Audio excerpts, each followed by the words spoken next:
সামনেই তোমাদের কেমিস্ট্রি পরীক্ষা, হয়তো অনেকে টেনশন করছো।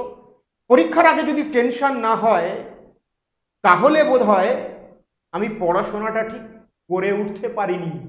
যার টেনশন হয় সেই পড়াশোনা করেছে, কারণ সে চিন্তা করছে যে আমার পরীক্ষা ভালো হবে না খারাপ হবে।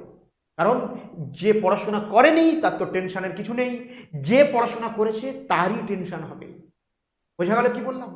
আর পরীক্ষার জন্য তোমার টেনশন হচ্ছে মানে তুমি ভেবে নেবে তুমি অনেকটাই বেশি সচেতন, তোমার জীবন নিয়ে, তোমার আগামী দিন নিয়ে তুমি সচেতন, তুমি পরীক্ষার জন্য টেনশন করছো মানে।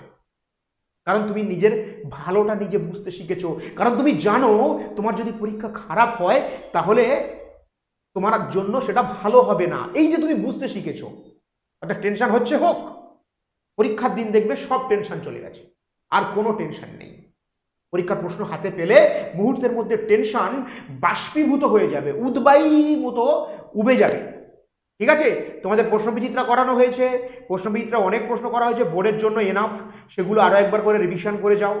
কেমিক্যাল বন্ডিং, আমি যে চ্যাপ্টারগুলো তোমাদেরকে পড়িয়েছি, কেমিক্যাল বন্ডিং, সেখান থেকে ফাজান্সের সূত্র, তারপরে ল্যাটিস শক্তি, ভিএসিপিআর থিওরি, এবং বিশেষ করে সংকরায়ন এবং আকৃতি নির্ণয়, মলিকুলার অরবিটাল থিওরি, এই বিষয়গুলো দেখে যাও।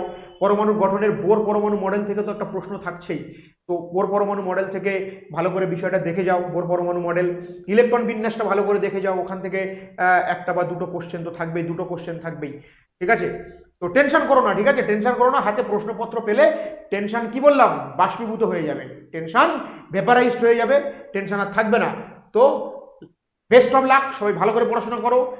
আমার পক্ষ থেকে তোমাদের জন্য থাকলো 200% আশীর্বাদ, এবং তোমাদের পরীক্ষা যাতে ভালো হয় সেই কামনা করছি তোমাদের জন্য।